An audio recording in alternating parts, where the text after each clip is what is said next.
Quel est le rôle de l'hydrolyse dans la digestion? Une jeune femme prit rendez-vous chez son médecin généraliste pour une auscultation. Cette patiente se nomme Audrey. Audrey est âgée de 28 ans et se plaint de son médecin de gastralgie et d'une dyspepsie. Une gastralgie est en effet une douleur ressentie au niveau de l'estomac et une dyspepsie est une difficulté à digérer les aliments ingérés et donc d'absorber les nutriments. Après auscultation, M. T, le médecin généraliste de Audrey, lui prescrit un médicament nommé Maxilase, mais également de boire beaucoup d'eau. Ne comprenant pas pourquoi son médecin lui demande de boire de l'eau et ne connaissant pas ce médicament, elle demande alors que le résultat il pourrait lui apporter. Pour aider Audrey à comprendre l'intérêt de ce médicament, son médecin décide alors de faire une expérience pour lui démontrer l'efficacité et la nécessité qu'elle utilise ce médicament. Tout d'abord, l'hydrolyse est une réaction chimique entre une molécule d'eau et une autre molécule dans laquelle la molécule d'eau est divisée en atomes. Ils forment une union avec une autre espèce chimique. Cette réaction est importante en raison du grand nombre de contextes dans lesquels l'eau joue le rôle de solvant. L'eau assure le transit d'un certain nombre de substances dissoutes indispensables aux cellules. Elle permet l'élimination des déchets métaboliques et aide à la sudation. Pour rappel, la quantité moyenne d'eau contenue dans un organisme adulte est de 65%, ce qui correspond à environ 45 litres d'eau pour une personne de 70 kg et de 75% pour un nourrisson. L'eau est le solvant biologique universel. Aucun autre liquide ne dissout un aussi grand nombre de corps. Voici donc l'expérience explicative. L'expérience que nous nous apprêtons à réaliser peut être reproduite sans danger chez soi avec des produits non nocifs pour la santé. Le but de cette expérience est de démontrer le rôle de l'hydrolyse dans la digestion et donc de permettre un meilleur passage des nutriments dans l'organisme. Nous aurons besoin d'une solution d'amidon. Pour cela, il vous suffit de broyer du pain et de le mélanger à de l'eau, puis de déverser le tout dans 2 verres identiques, celui-ci que l'on nommera expérience 1 et celui-ci expérience 2. Ensuite, nous aurons besoin d'un cachet de Maxilase, qui est un médicament pour la digestion, disponible sans ordonnance en pharmacie. Il faudra donc le broyer et le verser dans le verre expérience 2, puis mélanger jusqu'à qu'il soit dissous. Alors, hop, comme cela. Puis, on mélange jusqu'à ce que le tout soit dissous.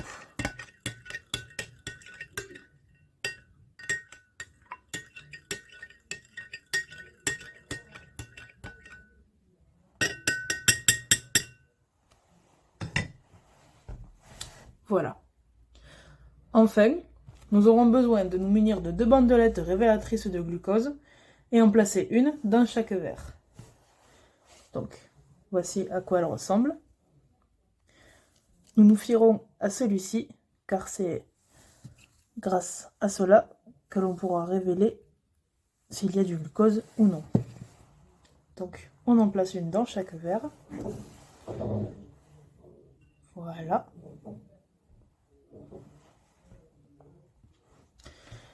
Et nous procéderons donc alors à une observation à temps 0, c'est-à-dire maintenant, et à temps 1 heure. Si tout se passe correctement, nous devrons constater la présence de glucose dans l'expérience 2. Le Maxilase est un médicament contenant de l'amylase, une enzyme digestive. Petite information, une enzyme est une protéine qui accélère les réactions chimiques, en l'occurrence ici l'hydrolyse, c'est-à-dire le découpage de l'amidon pour le transformer en glucose. Nous constatons pour l'instant qu'il n'y a aucun changement. Nous verrons donc, à partir de 1 heure, ce que cela donne. Nous allons donc patienter et on se revoit dans 1 heure. Nous revoici après 1 heure dans chaque solution. Nous allons donc observer la réaction produite.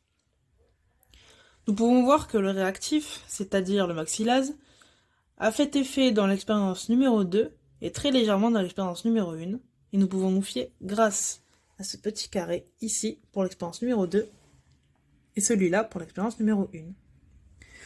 En regardant de plus près et en s'aidant de la légende de couleur pour le glucose c'est-à-dire celle-ci, on peut voir que l'amidon s'est transformé en glucose et que nous sommes environ à 1000 mg de glucose par décilitre de sang dans l'expérience numéro 2, grâce à l'effet du médicament. Tandis que si l'on regarde l'expérience 1, c'est-à-dire celle qui ne contient pas de maxylase, on peut voir que la couleur est beaucoup plus basse, ce qui signifie qu'il y a peu de présence de glucides. En conclusion, le maxylase contenant de l'amylase, comme expliqué précédemment, est une enzyme digestive et permettra donc le bon fonctionnement de la digestion et un passage adapté dans le sang pour les nutriments, comme dans ce cas, le glucose. Cette expérience peut aider à savoir comment le corps fonctionne et comment les différents facteurs peuvent influencer le processus de digestion. Mais cela peut aider également à élaborer des stratégies pour améliorer la santé en abordant les problèmes digestifs tels que la maldigestion et l'intolérance au glucose. De plus, l'étude de la conversion de l'amidon en glucose peut tout autant être utile dans le développement de technologies pour produire du glucose à partir de sources d'amidon pour l'industrie alimentaire et agriculture. En fin de compte, l'expérience d'hydrolyse de l'amidon en glucose peut contribuer à une compréhension plus approfondie de la biologie et de la chimie et de la technologie.